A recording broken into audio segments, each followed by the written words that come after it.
할렐루야. 오늘도 우리 말씀 속에서 하나님의 크신 은혜와 사랑이 넘쳐나기를 주님의 이름으로 축복합니다.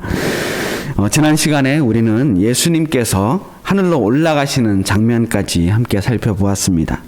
예수님께서 승천하신 곳은 감람원이라고 하는 곳이에요. 이 성경에서 감람나무다 그러면은 이거 올리브나무입니다. 이 감람원은 올리브나무를 많이 키우는 과수원을 감람원이라고 해요. 예수님께서 승천하신 곳은 올리브나무가 아주 많이 심겨진 산이라고 해서 보통 사람들은 감람원이라고도 했고 감람산이라고도 불렀습니다. 바로 그곳, 그 감람산에서 하나님 예수님께서 하늘로 올라가신 거예요. 자, 우리 3년을 예수님과 함께했던 제자들이 이제 예수님을 하늘로 올려보내고 덩그러니 땅에 남았습니다. 이제 더 이상 하늘만 바라보고 있을 수도 없어요. 한참을 하늘을 쳐다보다 이제는 터덜터덜 걸어서 예루살렘으로 돌아옵니다.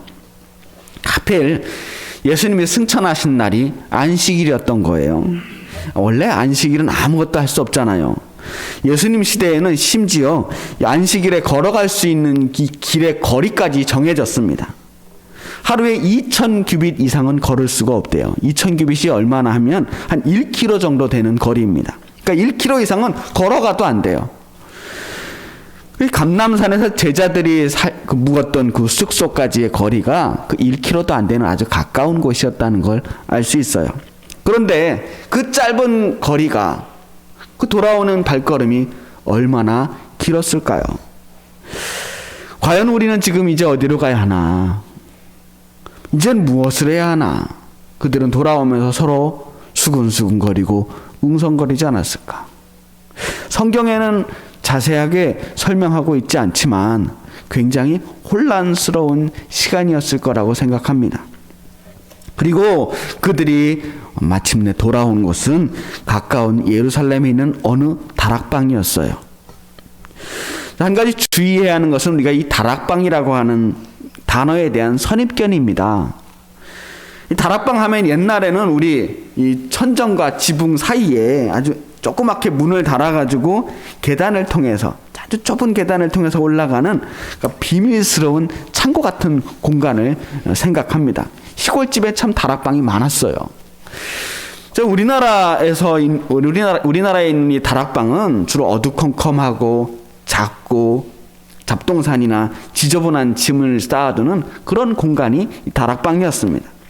하지만 제자들이 모여있는 다락방은 그렇지 않아요. 일단 엄청나게 큽니다. 사진을 하나 제가 올려드렸는데요. 다락방이라고 읽었지만 제법 큰 강당이라고 우리가 생각을 하시면 될 것 같아요. 성경은 이 다락방이 구체적으로 누구의 다락방인지 설명하고 있지는 않지만 우리는 이 다락방을 마가의 다락방이라고 알고 있습니다. 하지만 또 그게 누구의 다락방이었냐도 그렇게 중요하지 않아요. 정말 중요한 것은 그들이 거기에 모여서 무엇을 했느냐 하는 겁니다. 오늘 말씀은 그 사람들이 모여있는 그 다락방에서 있었던 일들을 설명하고 있습니다. 이 다락방에서는 120명이나 되는 제자들이 모여 있어요. 거기에는 예수님의 12제자 중에 가룟 유다를 뺀 나머지 제자들 11명의 제자들이 있었어요. 그리고 여인들과 남은 예수님의 가족들이 있었습니다. 자, 예수님을 따르던 사람들 중에 특별히 여인들이 있었다라고 하는 사실을 우리가 기억해야 합니다. 이 여인들이 누굴까요? 이 여인들에 대한 힌트를 누가복음 8장에서 찾을 수가 있습니다. 제가 읽을게요.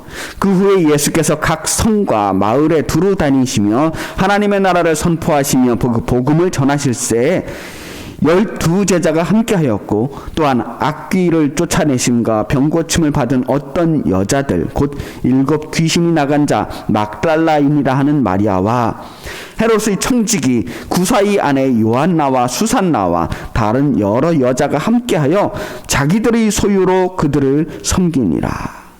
자, 예수님을 따르던 사람들 중에 이 12명의 제자들 말고도 막달라 마리아와 요한나와 수산나라고 하는 여인과 그 외에도 여러 여자들이 있었다라고 증언하고 있습니다. 이 여인들이에요. 이 여인들은 게다가 자신들의 소유를 가지고 예수님의 일행을 섬겼다고 그랬습니다. 근데 이게 그냥 지나갈 일이 아니에요. 당시의 여인들은 제대로 된 사회적인 지위를 가지고 있지 못했던 시대였어요. 인구조사를 할 때 여인들은 아예 숫자를 세지도 않았던 시대입니다. 사람 취급을 받지 못했었단 말이에요. 그런데 이 여인들이 예수님을 따라다니고 있어요. 더군다나 자신들이 가지고 있는 물질을 가지고 예수님의 공동체를 물질적인 후원을 하면서 따라다닌 사람들이 이 여인들이었어요. 뭐 얼마나 대단한 부를 가지고 있는지 우리는 알 수 없지만 무엇보다 이 사람들은 용기 있는 사람들이었고 헌신적인 사람들이었다라고 하는 것을 우리가 알 수 있습니다. 그 사회의 모든 눈초리를 아랑곳하지 않고 굉장히 당당한 모습으로 예수님과 함께 그 길을 동행했다라고 하는 사실이에요. 또 보면 예수님의 가족들이 등장합니다. 지금까지 복음서에 보면 예수님의 가족들은 사실 예수님 공생의 기간에는 예수님의 사역에 동참한 적이 한 번도 없어요. 예수님을 오히려 인정하지도 않았고 심지어 예수님을 미셨다고 그 사역을 방해하려고 말리려고 오기도 했습니다. 예수님도 사실 이 가족들과는 어느 정도 일부러 거리를 좀 두고 계신 것을 볼 수 있거든요. 그런데 예수님이 십자가에 달려 돌아가신 다음부터 갑자기 가족들이 전면에 등장합니다. 실제로 예수님이 동생 야고보 같은 경우는 나중에 초대교회에서 베드로와 함께 교회의 지도자 역할들을 감당하거든요. 성경을 잘 보면 예수님 부활하신 후에 야고보에게 나타나셨다라고 하는 사실을 이야기하고 있습니다. 예수님의 동생 야고보에게 부활하신 모습으로 나타나신 거예요. 그래서 야고보가 예수님의 부활을 믿게 되고 그것을 계기로 예수님의 나머지 가족들도 예수님의 공동체 안으로 들어가게 되었다라고 볼 수 있습니다. 자, 그리고 이제 다시 다락방으로 돌아가 보겠습니다. 제자들과 여인들과 예수님의 가족들, 그 사람들이 다락방에 모여 있어요. 예수님이 승천하신 이후로도 집으로 돌아가지 못하는 사람들이에요. 당장 어디로 돌아가야 할지 모르겠는 사람들입니다. 뭘 해야 할지 막막했어요. 하지만 확실한 것은 이제 그들의 인생은 예수님을 만나기 이전으로 돌아갈 수 없었다는 거예요. 예수님이 없는 삶을 상상할 수가 없었어요. 그래서 그들은 다시 오실 예수님을 기다리기로 합니다. 그리고 누가 먼저랄 것도 없이 그들이 그 다락방에 모여서 함께 기도를 하기 시작해요. 오늘 말씀 잘 보면 더불어 마음을 같이하여 오로지 기도에 힘쓰니라. 이 유대인들은 원래부터 기도를 열심히 하는 사람들이었어요. 매일 오전 9시와 오후 3시가 되면 번제가 드려져요. 성전에서 번제가 드려지면 그 번제 시간에 맞춰서 사람들은 기도를 했습니다. 할 수만 있다면 성전에 나와서 그들이 성전에서 모여서 함께 기도하는 것이 전통이었어요. 안식일이면 회당에 모여서 함께 찬양을 하고 시편 암송을 하고 또 함께 기도를 드렸습니다. 그리고 나라에 큰 위기가 닥쳤을 때는 온 백성들이 모여서 함께 기도하는 일도 많았습니다. 그냥 원래 기도를 좋아하는 민족, 기도를 열심히 하는 민족이었지만 하지만 아무 일도 없이 아무 절기도 아닌데 그냥 모여서 120명이나 되는 사람들이 열흘 동안이나 계속해서 기도하는 일은 결코 흔한 일이 아니에요. 그 사람들이 그냥 기도한 게 아니라 더불어 마음을 같이하여 오로지 기도에 힘썼다라고 말하고 있습니다. 이 기도에 대해서 굉장히 힘주어서 강조를 하고 있잖아요. 120명이나 되는 사람이 모여서 열흘 동안 뜨겁게 공동 기도를 하고 있습니다. 특히 마음을 같이하였다. 마음을 같이하여 기도했다고 하는데 이 말은 부지런히 끈질기게 힘써 기도했다라고 하는 것을 말하고 있습니다. 이 기도를 오순절까지 열흘 동안 계속하는 거예요. 사실 예수님께서 너희는 열흘 동안 열심히 기도하여라, 오순절까지 열심히 기도하여라, 그럼 무슨 일이 있을 것이다 라고 말씀하지 않았어요. 언제까지라고 단정지어 말하신 적이 없습니다. 한 열흘쯤 기도하다 보면 무슨 일이 나겠지, 뭐 성령이 내려오시겠지 라고 기대하지도 않았어요. 그냥 무작정 기도한 거예요. 그들의 기도는 그만큼 절박한 거죠. 기도밖에는 지금 할 수 있는 게 아무것도 없거든요. 그렇다고 해서 우리가 생각하는 것처럼 통성 기도하면서 주여 주여 삼청하면서 그렇게 기도하지도 않았을 거예요. 유대인들 전통에서 그렇게 기도하지 않거든요. 보통 유대인들이 기도를 하는 것은 말씀을 묵상하면서 혹은 말씀을 암송하면서 기도를 해요. 저는 그 다락방에서 이 최초의, 어떻게 보면 최초의 교회 이전에 그 공동체에서는 그 120명이 어떻게 기도했을지 무척 궁금하거든요. 근데 곰곰이 생각해 보면 그들은 그때 그 기도 시간에 예수님을 계속 묵상하지 않았을까 생각합니다. 예수님께서 그동안 보여주셨던 수많은 말씀들과 행적들, 그분의 모든 그 행동 하나하나를 다시 하나하나 되짚어보는 거예요. 기억하는 겁니다. 마리아 같은 경우, 예수님의 어머니 마리아 같은 경우에는 예수님이 처음 태어났었을 때부터의 그 일들을 곱씹어 기억하고 사람들에게 나누었을 거예요. 예수님 어렸을 때 이런 일들이 있었어요. 예수님 태어날 때 이런 일들이 있었어요. 또 제자들이 자신이 예수님을 만난 이야기들을 하나씩 이야기하기도 했을 겁니다. 그리고 그 말씀들을 함께 기억하며 묵상했을 거예요. 그때 그 예수님의 행동과 그 말씀들이 과연 어떤 의미가 있는지 계속 새겨보는 거예요. 그리고 자신들이 이미 알고 있던 구약의 말씀들과 선지자들의 말씀, 시편의 고백과 구약 구석구석의 그 말씀들이 예수님의 삶과 하나하나 연결된다는 사실들을 깨닫기 시작해요. 물론 이 작업들이 단지 열흘 만에 다 끝났을 거라고 생각하지는 않습니다. 근데 그때부터 새로운 복음들이 탄생되기 시작합니다. 예수님의 부활하신 이후로 승천하시기까지 40일간도 사실은 예수님이 계속 성경 말씀 풀어주신 이야기거든요. 제자들은 이제 구약 성경을 볼 때 예수라고 하는 렌즈를 통해서 말씀을 볼 수 있는 눈이 생겼어요. 이전에는 그냥 지나간 과거의 말씀들이었다면 이제는 그 모든 말씀들이 예수 그리스도의 말씀과 행동으로 연결되는 것을 볼 수 있었습니다. 구약의 모든 예언의 말씀들이 사실은 예수님을 가리키고 있었다라고 하는 것을 깨닫게 된 거예요. 그리고 지금 말씀드리는 이 열흘간의 시간도 그런 예수님을 묵상하는 시간이었을 거라는 거죠. 자, 우리는 종종 오순절 성령 강림 사건을 이야기하면서 제자들이 얼마나 뜨겁게 기도했는지, 얼마나 열정적으로 열심히 기도했는지에 대해서 집중합니다. 기도의 내용보다는 기도의 태도에 대해서 관심을 가져왔어요.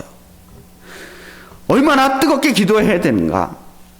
하루에 몇 시간 기도해야 된다. 성령 받기 위해서는 무엇보다도 끈기 있게 성령 주실 때까지 간절하게 기도해야 된다는 것을 강조해 왔어요. 성령을 받는 일이라든지 기도의 응답을 받는 일이라든지 우리 신앙생활을 하는 모든 일들이 하나하나 그렇게 적극적으로 끈질긴 태도로 임해야 된다고 하는 것을 강조해 왔다는 거예요. 그래서 그냥 주여 하면서 열심히 기도하고 작정 기도하고 금식 기도하고 새벽 기도하고 모든 열정을 쥐어짜면서 온 힘을 다하는 신앙생활을 해야만 저 사람 제대로 신앙생활 하는구나 라고 보여줬어요.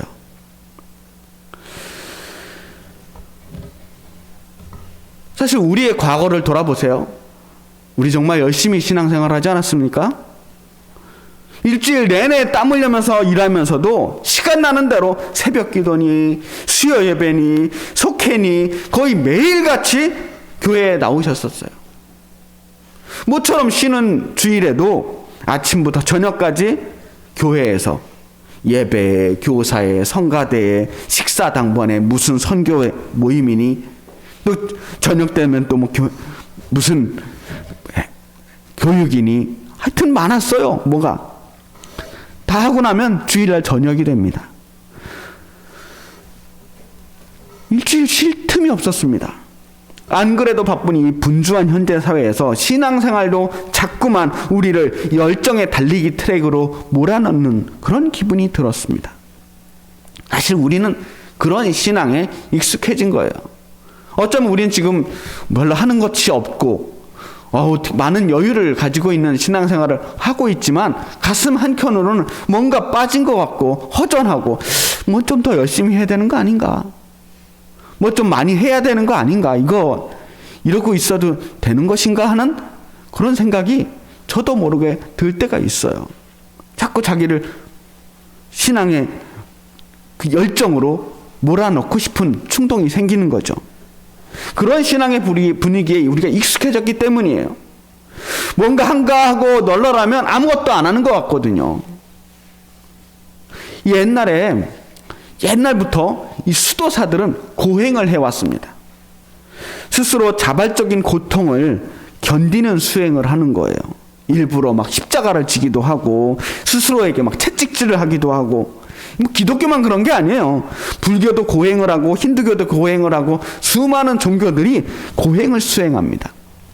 왜 그러는 걸까요?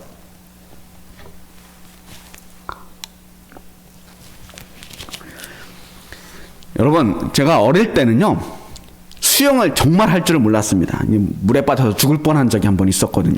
그래서 물을 무서워했어요. 그래서 물놀이를 가면 잠수만 했습니다. 얕은 데 가서 물속에 들어가서 숨을 참고 오래 버티는 거예요. 그리고 친구들과 물속에 들어가면 누가 더 오래 숨을 참는지 시합을 하곤 했습니다. 물속에 들어가서 숨을 참고 있는 일들이 참 힘들고 괴로웠지만 꽤나 오래 숨을 참고 마침내 그 친구를 이기고 제가 딱 올라올 때면 그렇게 뿌듯할 수가 없었습니다. 대신에 절대로 제 키를 넘는 깊은 물속에서는 놀 수가 없었어요. 근데 많은 경우 요즘 우리들이 하는 이 신앙생활이 꼭 물속에서 숨을 참는 이 자맥질과 같다는 생각이 들었습니다. 이 자맥질은요, 숨을 참는 순간이 기쁘고 즐거운 게 아니라 물 밖에 나올 때 기쁜 거잖아요.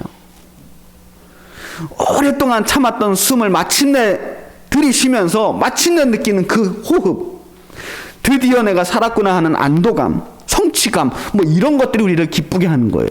그 일이 끝날 때 기쁜 거죠. 예를 들어서 말이에요, 금식 기도를 해요. 금식 기도 하는 동안 정말 괴롭거든요. 하나도 안 행복합니다. 몸에 기운이 하나도 없어요. 일단 금식하면서 기도해야 되겠다고 얘기를 했는데 정작 몸이 힘들어지면 사실 기도도 잘 안 나옵니다. 온통 머릿속에 금식 기도 끝나면 뭐 먹을까 하는 생각만 들어요. 그러다가 마침내 이 작정했던 금식 기도 기간이 끝나고 나면 그렇게 뿌듯합니다. 아, 내가 해냈구나. 내가 며칠 금식을 해냈구나. 괜히 내가 좀 더 거룩해진 것 같고 뭔가 성취감과 승리감에 도취됩니다. 자꾸 하게 돼요. 재밌거든요, 그게. 근데 어디 금식 기도뿐이겠습니까? 새벽 기도도 그렇고 작정 기도도 그렇고 때로는 지금 이 예배 시간도 그럴 수 있어요. 다 숨 참는 것 같은 거예요. 요거만 좀 견뎌보자. 좀 힘들어도 참아보자. 금식하고 기도하고 찬양하고 예배드리는 그 순간이 즐거운 게 아니라 그게 끝나는 순간, 야, 드디어 내가 버텨냈어. 내가 이거 해냈어. 내가 이거 끝까지 참아냈어.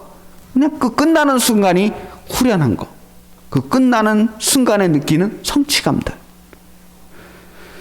내가 이렇게 힘든 것을 해냈다는 그 뿌듯함으로 자신의 신앙이 한 단계 한 단계 성장했다고 착각하는 거죠. 그렇게 가면요, 이게 자꾸 중독이 돼요. 가면 갈수록 좀 더 높은 난이도의 고행에 도전하게 됩니다. 신앙이 더 깊어져야 될 것 같거든요. 그래서 많은 사람들이 그 힘든 고행을 사서 하게 되는 거 아닐까 생각이 들어요. 예배가 고행이 돼요. 찬양과 기도가 고행이 됩니다. 성경을 읽고 사람을 만나고 전도하는 일까지 다 고행이 됩니다. 이거 정말 안타까운 일이 아닐 수 없어요. 물에 들어가서 정말 재밌게 놀려면 숨참기 시합을 할 것이 아니라 수영을 해야 돼요. 숨을 참으며 오래 견디는 것보다 물속에서도 숨을 쉬면서 물속을 자유롭게 헤엄칠 수 있어야 되는 거예요. 그래야 물속에서도 오래도록 즐거울 수 있습니다. 그래야 깊은 물에서도 두렵지 않을 수 있습니다. 신앙생활도 그렇다는 거예요. 하나하나 견디는 신앙도 물론 대단하죠. 저는 그런 신앙을 무시하고 싶지는 않습니다. 훌륭한 신앙입니다. 그러나 저는 여러분들이 그런 믿음으로 평생 살기를 원하진 않아요. 우리가 이 믿음 생활을 진심으로 하나님과 더불어 기쁘게 행복하게 하기 위해서는 그 믿음 생활 자체가 즐거웠으면 좋겠다는 거예요. 마가의 다락방에 모인 이 120명의 무리들이 오직 예수님을 그리워하면서 다시 오실 예수님을 기다리면서 무려 열흘 동안이나 기도를 계속해 나갑니다. 한 열흘만 한번 참아보자, 그렇게 기도한 거 아니에요. 서로 눈치 보면서 이 기도가 언제쯤 끝나지? 남들보다는 좀 더 내가 오래 해야 되는데, 내가 명색이 12제자인데, 내가 예수님의 동생인데, 저 사람보다는 내가 더 오래 버텨야 되는데, 내가 명색이 예수님의 최측근인데, 그러면서 서로 눈치 게임한 거 아니에요. 그렇게 경쟁하듯 숨을 참듯 견디면서 지난 열흘 동안 그렇게 기도한 게 아니라는 거예요. 더불어 마음을 같이하여 오로지 기도에 힘썼습니다. 모든 사람이 더불어 마음을 같이 했어요. 모두 똑같이 한 마음으로 예수님만을 생각했습니다. 그들이 사랑했던 예수님, 정말 사랑했지만 이제는 그들 곁에 남아있지 그러나 여전히 우리와 함께 계시는 그 예수님을 생각했어요. 그 예수님을 그리워하며 다시 오실 예수님을 마음에 품고 기도하는 겁니다. 오로지 기도에 힘썼어요. 다른 것에 현혹되지 않았습니다. 그들은 뭔가를 구하면서 기도한 게 아니에요. 주여 성령을 내려 주옵소서라고 기도하지 않았어요.